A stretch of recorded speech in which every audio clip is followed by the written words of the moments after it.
Good morning student. Today I am going to explain the concept that is a controlling process, which is the topic of chapter number 8, that is a controlling. In previous video we have discussed about the meaning of controlling, features of controlling and also important of controlling. Now today I want to explain the concept of controlling process. First of all, I would like to explain that what do you mean by controlling process. So, controlling is the combination of two words, that is a controlling plus process. Controlling ਦਾ mean ਕੀ ਹੁੰਦਾ ਹੈ ਬੇਟੇ, ਜਦੋਂ ਅਸੀਂ ਆਪਣੀ actual performance ਨੂੰ ਆਪਣੀ ਪਲੈਨਡ ਪਰਫਾਰਮੈਂਸ ਦੇ ਨਾਲ ਕੰਪੇਅਰ ਕਰਦੇ ਹਾਂ, ਦੈਨ ਅਸੀਂ ਦੇਖਦੇ ਹਾਂ ਕਿ ਅਗਰ ਸਾਡੀ ਪਲੈਨਡ ਪਰਫਾਰਮੈਂਸ ਜਿਹੜੀ ਸੀਗੀ ਉਹ ਐਕਚੁਅਲ ਪਰਫਾਰਮੈਂਸ ਦੇ ਨਾਲ ਮੈਚ ਨਹੀਂ ਕਰਦੀ ਤਾਂ ਇਹਦੇ ਵਿੱਚ ਕਿਹੜੀਆਂ ਪ੍ਰੋਬਲਮਸ ਆ ਰਹੀਆਂ ਨੇ। ਉਹਨਾਂ ਪ੍ਰੋਬਲਮਸ ਨੂੰ ਫਾਈਂਡ ਆਊਟ ਕਰਨ ਤੋਂ ਬਾਅਦ ਜਦੋਂ ਅਸੀਂ ਉਹਨਾਂ ਨੂੰ ਸ਼ਾਰਟ ਆਊਟ ਕਰ ਦਿੰਦੇ ਹਾਂ, ਅਸੀਂ ਉਹਨਾਂ ਨੂੰ ਰਿਮੂਵ ਕਰ ਦਿੰਦੇ ਹਾਂ ਆਪਣੀ ਪਲੈਨਿੰਗ ਦੇ ਵਿੱਚੋਂ, that are called controlling. So process ਦਾ ਮੀਨਿੰਗ ਕੀ ਹੁੰਦਾ ਹੈ ਬੇਟੇ, step by step. It mean ਜਦੋਂ ਸਟੈਪ ਬਾਏ ਸਟੈਪ ਅਸੀਂ ਆਪਣੀ ਕੰਟਰੋਲਿੰਗ ਦੇ ਵਿੱਚ ਆਉਣ ਵਾਲੀਆਂ, ਅਸੀਂ ਆਪਣੀ ਐਕਚੁਅਲ ਪਰਫਾਰਮੈਂਸ ਦੇ ਵਿੱਚ ਆਉਣ ਵਾਲੀਆਂ ਪ੍ਰੋਬਲਮਸ ਨੂੰ ਰਿਮੂਵ ਕਰਦੇ ਹਾਂ, that are called controlling process. So bete, let us start with the process of controlling. This diagram shows the points that there are 5 processes in controlling. So first, establishing performance standard. ਅਸੀਂ ਸਭ ਤੋਂ ਪਹਿਲਾਂ ਇਹ ਵੇਖਦੇ ਹਾਂ ਕਿ ਅਸੀਂ standard set ਕੀ ਕੀਤਾ ਸੀ। ਅਸੀਂ ਸਟਾਰਟਿੰਗ ਵਿੱਚ ਜਦ ਪਲਾਨ ਕੀਤੇ ਸੀਗੇ ਆਪਣੇ ਵਰਕ ਨੂੰ ਕੰਪਲੀਟ ਕਰਨ ਵਾਸਤੇ, ਆਪਣੇ ਟਾਰਗੇਟ ਨੂੰ ਕੰਪਲੀਟ ਕਰਨ ਵਾਸਤੇ, ਤਾਂ ਅਸੀਂ ਸਟੈਂਡਰਡ ਕੀ ਸੈੱਟ ਕੀਤਾ ਸੀ।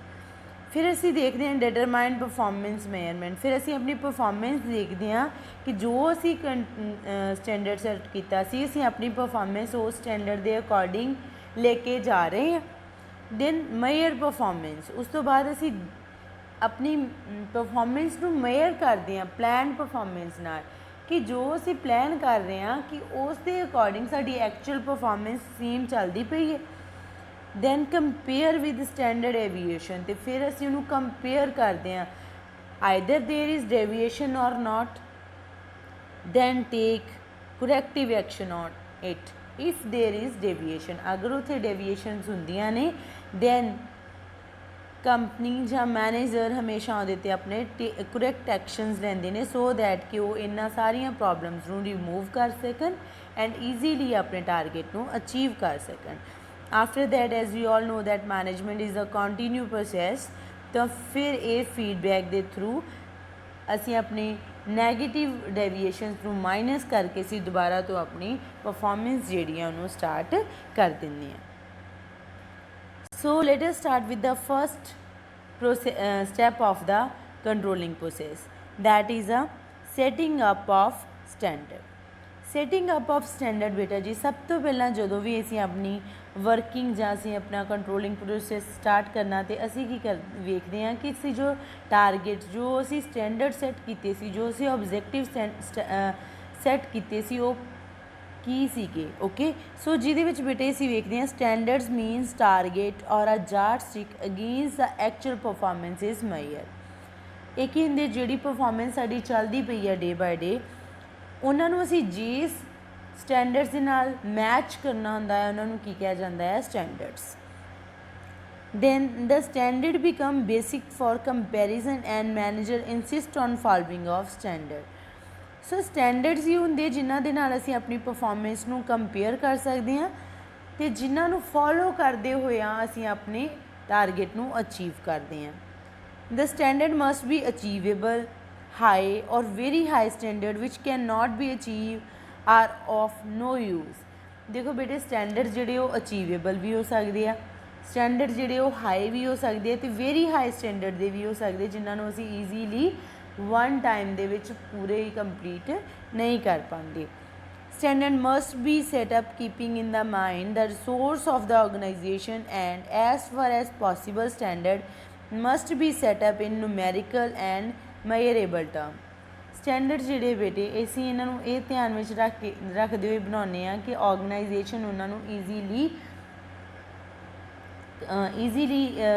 ਅਚੀਵ ਕਰ ਸਕੇ, ਅਤੇ ਈਵਨ ਅਸੀਂ ਉਹਨਾਂ ਨੂੰ ਨੂਮੈਰੀਕਲ ਐਂਡ ਮੇਜਰੇਬਲ ਟਰਮ ਦੇ ਵਿੱਚ ਵੀ ਜੱਜ ਕਰ ਸਕਦੇ ਹਾਂ, ਸੋ ਦੈਟ ਈਜ਼ੀਲੀ सानू पता चल सके कि असी अपने स्टैंडर्ड्स किहड़े बनाए सीगे। फॉर एग्जाम्पल बेटे एक कंपनी मन के चलती है कि उहदियां स्टैंडर्ड सेल्स 20 लाख पर एनुअल होनियां चाहिए, मतलब एक साल दे विच उन्हां दियां सेल्स जिहड़ियां 20 लाख दे नीयर अबाउट होनियां चाहिए। ओके, तो वो नाल ही ये भी वेखते हैं कि स्टैंडर्ड प्रॉफिट सानू कितना चाहिए आ, मतलब अगर वो 20 लाख पर एनम बना के चलणगे तो उन्होंने लगेगा कि साडा 4 लाख का ये प्रॉफिट होना चाहिए आ, तो साडी कॉस्ट कितनी होनी चाहिए आ, ओनली वो रिडक्शन कॉस्ट की कितनी करते हैं 5%, सो दैट ईजीली उन्होंने टारगेट जोड़ा आ वो कंप्लीट हो सके।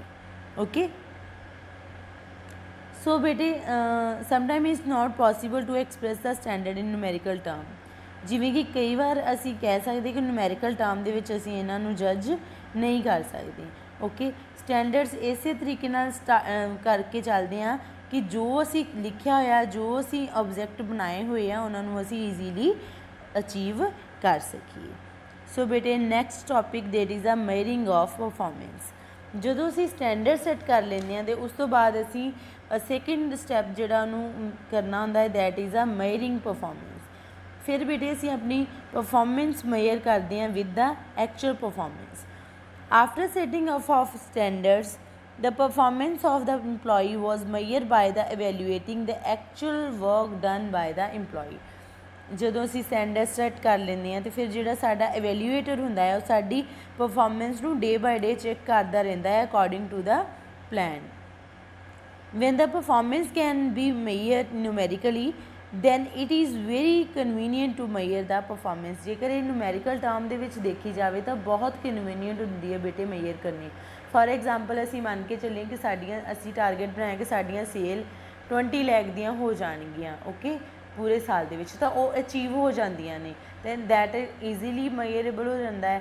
अगर वो 16 लाख दी होंदी है तो भी सानू पता चल जाता कि 4 लाख रुपीज़ साडा लॉस हो गया। अगर वो 24 दी होंदी है तो भी सानू पता चल जाता है कि दैट 4 लाख रुपीज़ साडा की हो गया प्रॉफिट हो गया। While measuring the performance, quantitative as well as qualitative aspect of performance is kept in mind। सानू अपनी परफॉर्मेंस ਨੂੰ ਮੇਜਰ ਕਰਨ ਦੇ ਸਮੇਂ ਸਾਨੂੰ ਕੁਆਲੀਟੇਟਿਵ ਤੇ ਕੁਆਂਟੀਟੇਟਿਵ ਦੋਨੋਂ ਹੀ ਐਸਪੈਕਟਸ ਨੂੰ ਧਿਆਨ ਵਿੱਚ ਰੱਖ ਕੇ ਚੱਲਣਾ ਚਾਹੀਦਾ ਹੈ। ਸਮਟਾਈਮ EMPLOYEE ਅਚੀਵ ਦਾ ਕੁਆਂਟੀਟੇਟਿਵ ਸਟੈਂਡਰਡ ਬਾਈ ਇਗਨੋਰਿੰਗ ਕੁਆਲੀਟੇਟਿਵ ਸਟੈਂਡਰਡ, ਤੇ ਕਈ ਵਾਰ ਕੀ ਕਰਦੇ ਨੇ EMPLOYEES ਜਿਹੜੇ ਉਹ ਅਚੀਵ ਕਰਦੇ ਨੇ ਕੁਆਂਟੀਟੇਟਿਵ ਸਟੈਂਡਰਡ ਕਿ ਪਰਟੀਕੂਲਰਲੀ ਕੁਆਲਿਟੀ ਨੂੰ ਨਹੀਂ ਦੇਖਦੇ, ਉਹ ਕੁਆਂਟੀਟੇਟਿਵ ਵੇਖਦੇ ਆ ਕਿ ਅਗਰ ਪ੍ਰੋਡਕਟ ਦੀ ਕੁਆਲਿਟੀ ਵਧੀਆ ਨਹੀਂ ਵੀ ਹੈਗੀ ਤਾਂ ਵੀ ਉਹਨਾਂ ਦੀ ਕੁਆਂਟਿਟੀ ਜਿਹੜੀ ਆ ਉਹ ਜ਼ਿਆਦਾ ਹੈਗੀ ਆ। ਇਸ ਤਰੀਕੇ ਨਾਲ ਵੇਖ ਕੇ ਚੱਲਦੇ ਕਿ ਅਗਰ 20 ਲੱਖ ਉਹਨਾਂ ਨੇ ਗੁੱਡਸ ਕਹੀਆਂ ਤੇ ਅਸੀਂ 20 ਲੱਖ ਦਾ ਹੀ ਟਾਰਗੇਟ ਕੰਪਲੀਟ ਕਰਨਾ ਆ, ਚਾਹੇ ਸਾਡੀ ਕੁਆਲਿਟੀ ਵਧੀਆ ਹੋਏ ਗੁੱਡਸ ਦੀ ਤੇ ਚਾਹੇ ਨਾ। ਓਕੇ, ਸੋ ਸਟੈਂਡਰਡ ਸੈੱਟ ਕਰਨ ਤੋਂ ਬਾਅਦ ਅਸੀਂ ਪਰਫੋਰਮੈਂਸ ਮੇਜਰ ਕਰਦੇ ਹਾਂ EMPLOYEES ਦੀ according to that standard. Next step that is compare performance against standard. ਉਸ ਤੋਂ ਬਾਅਦ ਅਸੀਂ ਬੇਟੇ कंपेयर करते हैं performance of the employee with the standard. After measuring the performance manager compare the actual performance with the plan performance and standards. सारा कुछ मतलब मेयर परफॉर्मेंस मेयर करने तो बाद जोड़ा मैनेजर आ वो की देखता है कि एक्चुअल परफॉर्मेंस जी एम्प्लॉय की वो प्लान परफॉर्मेंस के रिगार्डिंग चलती पई है जां नहीं। then if there is match in both then the controlling function and there only। तो जेकर दोनों मैच चलते पे ने इट मीन कंट्रोलिंग बहुत वधिया चलती पई है that's end there. But if there is mismatch for deviation then the manager try to find out the extent of deviation। अगर मिसमैच चलता पाया then मैनेजर ट्राई करेगा कि वो फाइंड आउट करे डेविएशन। डेविएशन मीनस प्रॉब्लम की प्रॉब्लम्स आ रही ने कि एक्चुअल परफॉर्मेंस साडी जिहड़ी हैगी आ वो प्लान परफॉर्मेंस के रिगार्डिंग नहीं चलती पई। If the deviation is minor then it should be ignore. जेकर माइनर या प्रॉब्लम कोई माइनर है तो उन्होंने इग्नोर किया जा सकता है। अगर डेविएशन ज़्यादा आ तो उन्होंने असी टाइमली एक्शन लवांगे सो दैट कि उन्होंने रिमूव किया जा सके। Then analysing deviation. Analysing deviation बेटे असी डेविएशन फाइंड आउट कर लिया, फिर असी देखांगे कि डेविएशन किस किस तरीके दियां ने। डेविएशन के पॉइंट ऑफ व्यू तो बेटे दो वे दे विच दो टेक्नीक्स दे नाल डेविएशन नूं एनालिसिस किया जा सकता है। one is critical point control, second is management by exception. So first of all bete, all deviation need not be brought to the notice of top management. ਸਾਰੀਆਂ ਡਿਵੀਏਸ਼ਨਸ ਨੂੰ ਇਹ ਟਾਪ ਮੈਨੇਜਮੈਂਟ ਨੂੰ ਦੱਸਣਾ ਜ਼ਰੂਰੀ ਨਹੀਂ ਹੁੰਦਾ। ਕੁਛ ਜਿਹੜੀਆਂ ਉਹ ਮੈਨੇਜਰ ਖੁਦ ਵੀ ਰਿਮੂਵ ਕਰ ਲੈਂਦੇ ਨੇ ਅਤੇ ਕੁਛ ਡੇਵੀਏਸ਼ਨ ਜਦੋਂ ਮਤਲਬ ਉਹ ਕੰਟਰੋਲ ਤੋਂ ਬਾਹਰ ਹੋ ਜਾਂਦੀਆਂ ਨੇ ਅਤੇ ਉਦੋਂ ਟਾਪ ਲੈਵਲ ਮੈਨੇਜਮੈਂਟ ਨੂੰ ਦੱਸਣੀਆਂ ਪੈਂਦੀਆਂ ਨੇ। ਸੋ ਕ੍ਰਿਟੀਕਲ ਪੁਆਇੰਟ ਕੰਟਰੋਲ ਦੇ ਵਿੱਚ ਕੀ ਆਉਂਦਾ ਆ, ਜਦੋਂ ਆਰਗੇਨਾਈਜੇਸ਼ਨ ਦੇ ਵਿੱਚ ਜਿਹੜੇ ਮਿਡਲ ਲੈਵਲ 'ਤੇ ਮੈਨੇਜਰ ਵਰਕ ਕਰਦੇ ਪਏ ਨੇ ਉਹ ਸਾਰੀਆਂ ਪ੍ਰੋਬਲਮਸ ਨੂੰ ਫਾਈਂਡ ਆਊਟ ਕਰਦੇ ਨੇ, ਦੈਨ ਉਹਨਾਂ ਨੂੰ ਸੋਲਵ ਕਰਕੇ ਅਤੇ ਅਗੇਨ ਪਰਫੋਰਮੈਂਸ ਜਿਹੜੀ ਆ ਉਹਨੂੰ ਵਧੀਆ ਇੰਪਰੂਵ ਕਰ ਲੈਂਦੇ ਅਤੇ ਉਹਨੂੰ ਕੀ ਕਿਹਾ ਜਾਂਦਾ ਹੈ, critical point control. But management by exception means ਕਿ ਕੁਛ ਜਿਹੜੀ ਡੇਵੀਏਸ਼ਨ ਜਿਹੜੀਆਂ ਆ ਈਜ਼ੀਲੀ ਸੋਲਵ ਨਹੀਂ ਹੁੰਦੀਆਂ, ਉਹਨੂੰ ਮਿਨਟਸ ਦੇ ਵਿੱਚ, ਉਹਨੂੰ ਮੀਟਿੰਗਸ ਦੇ ਵਿੱਚ ਡਿਸਾਈਡ ਕੀਤਾ ਜਾਂਦਾ ਅਤੇ ਉਹਨੂੰ ਹੈਂਡਡ ਆਊਟ ਕਰ ਦਿੱਤਾ ਜਾਂਦਾ to the top level management. ਉਹੀ ਉਹਨਾਂ ਡੇਵੀਏਸ਼ਨਸ ਨੂੰ ਰਿਮੂਵ ਕਰਕੇ ਫਰਦਰ ਇਨਕੁਆਇਰੀ ਜਿਹੜੀ ਉਹ ਸਟਾਰਟ ਕਰਦੇ ਨੇ। So next that is a taking corrective measures. ਅਗਰ ਬੇਟੇ ਅਸੀਂ ਫਾਈਂਡ ਆਊਟ ਕਰ ਲਈਆਂ ਕਿ ਕਿਹੜੀਆਂ ਡੇਵੀਏਸ਼ਨਸ ਆਈਆਂ ਨੇ, ਦੈਨ ਅਸੀਂ ਕੀ ਕਰਦੇ ਹਾਂ, ਉਹਨਾਂ ਡੇਵੀਏਸ਼ਨਸ ਨੂੰ ਦੇ ਉੱਪਰ ਕਰੈਕਟ ਐਕਸ਼ਨ ਲੈਣ ਦੀ ਕੋਸ਼ਿਸ਼ ਕਰਦੇ ਹਾਂ। ਸੋ on comparing the actual performance with the planned performance, the manager will come to know about the deviation between the planned and actual performance। ਸਾਰਾ ਕੁਛ ਕਰਨ ਤੋਂ ਬਾਅਦ ਮੈਨੇਜਰ ਦੇਖਦਾ ਹੈ ਕਿ ਉਹਨਾਂ ਡੇਵੀਏਸ਼ਨਸ ਨੂੰ ਦੇਖਿਆ ਜਾਵੇ ਕਿ ਉਹ ਡੇਵੀਏਸ਼ਨ ਕਿਸ ਤਰੀਕੇ ਦੀਆਂ ਨੇ। then we know the reason for such a deviation and trying to remove deviation in future। ਫਿਰ ਅਸੀਂ ਉਹਨਾਂ ਦਾ ਰੀਜ਼ਨ ਦੇਖਾਂਗੇ, ਇਹ ਡੇਵੀਏਸ਼ਨ ਕਿਉਂ ਆਈਆਂ, ਕਿਹੜੀ ਮਤਲਬ ਸਿਚੁਏਸ਼ਨ ਦਾ ਕਰਕੇ ਡੇਵੀਏਸ਼ਨਸ ਜਿਹੜੀਆਂ ਆ ਉਹ ਬਣੀਆਂ ਅਤੇ ਉਹਨਾਂ ਨੂੰ ਰਿਮੂਵ ਕਰਨ ਦੀ ਕੋਸ਼ਿਸ਼ ਕੀਤੀ ਜਾਏਗੀ। ਓਕੇ, ਦੈਨ ਬੇਟਾ ਜੀ ਫੀਡਬੈਕ ਦੇ ਵਿੱਚ ਬੇਟੇ ਅਸੀਂ ਕਹਿ ਸਕਦੇ ਹਾਂ ਕਿ ਫੀਡਬੈਕ ਕੰਟਰੋਲਿੰਗ ਦੀ ਕੀਤੀ ਜਾਂਦੀ ਆ, ਕਿਉਂ as we all know that this is a continue process. The controlling function doesn't end by taking corrective action as it is a continue process। controlling function ਇੱਥੇ ਹੀ ਖਤਮ ਨਹੀਂ ਹੁੰਦਾ ਬੇਟੇ ਕਿ ਅਸੀਂ ਡੇਵੀਏਸ਼ਨਸ ਰਿਮੂਵ ਕਰ ਦਿੱਤੇ ਅਤੇ ਕੰਟਰੋਲਿੰਗ ਫੰਕਸ਼ਨ ਐਂਡ ਹੋ ਗਿਆ। No, after suggesting the corrective measure a feedback report is prepared. ਜਦੋਂ ਅਸੀਂ ਸਾਰਾ ਕੁਛ ਠੀਕ ਕਰ ਲੈਂਦੇ ਹਾਂ ਉਸ ਤੋਂ ਬਾਅਦ ਇੱਕ ਫੀਡਬੈਕ ਤਿਆਰ ਕੀਤੀ ਜਾਂਦੀ ਹੈ ਜਿਹਦੇ ਵਿੱਚ ਅਸੀਂ ਦੱਸਦੇ ਹਾਂ ਕਿ ਇਹ ਪ੍ਰੋਬਲਮ ਆਈਆਂ ਅਤੇ ਇਹਨਾਂ ਨੂੰ ਸੋਲਵ ਕਰਨ ਤੋਂ ਬਾਅਦ ਨੈਕਸਟ ਪਲਾਨ ਦੇ ਵਾਸਤੇ ਜਾਇਆ ਜਾਏਗਾ। Okay, so feedback refer to the list of reason for deviation of plan for inefficiency in overall working of organization। Feedback ਉਹ ਹੁੰਦੀ ਹੈ ਜਿਹਦੇ ਵਿੱਚ ਅਸੀਂ ਦੇਖਦੇ ਹਾਂ ਕਿ ਡੇਵੀਏਸ਼ਨ ਦੇ ਰੀਜ਼ਨ ਕੀ ਹੋਏ ਅਤੇ ਕਿਸ ਵਜ੍ਹਾ ਦਾ ਕਰਕੇ ਵਰਕਿੰਗ ਕੰਡੀਸ਼ਨ ਜਿਹੜੀਆਂ ਉਹ ਐਫੀਸ਼ੈਂਟ ਇਨਐਫੀਸ਼ੈਂਟ ਰਹੀਆਂ।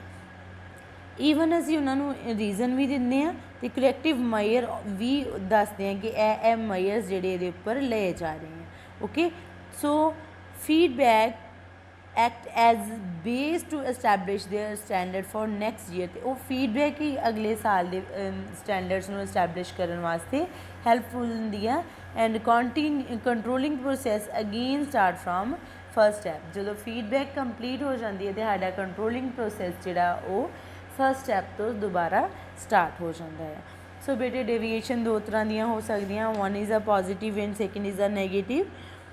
ਪੋਜ਼ੀਟਿਵ ਜਿਹੜੀ ਆ ਉਹ ਤੁਹਾਡੀ ਪਰਫੋਰਮੈਂਸ ਨੂੰ ਹੋਰ ਬੈਟਰ ਬਣਾ ਦਿੰਦੀ ਆ ਅਤੇ ਨੈਗੇਟਿਵ ਜਿਹੜੀ ਉਹ ਤੁਹਾਡੀ ਪਰਫੋਰਮੈਂਸ ਨੂੰ ਡਾਊਨ ਲੈ ਕੇ ਜਾ ਸਕਦੀ ਆ। Okay, so this is the topic of controlling process. ਇਸ ਟੋਪਿਕ ਦੇ ਨਾਲ ਹੀ ਬੇਟੇ ਤੁਹਾਡਾ ਚੈਪਟਰ ਕੰਪਲੀਟ ਆ। ਸੋ ਤੁਹਾਡੇ all the function of management that is a 5 function of management completed. And if you have any query you can ask me through WhatsApp messages or call। And thanks and have a nice day.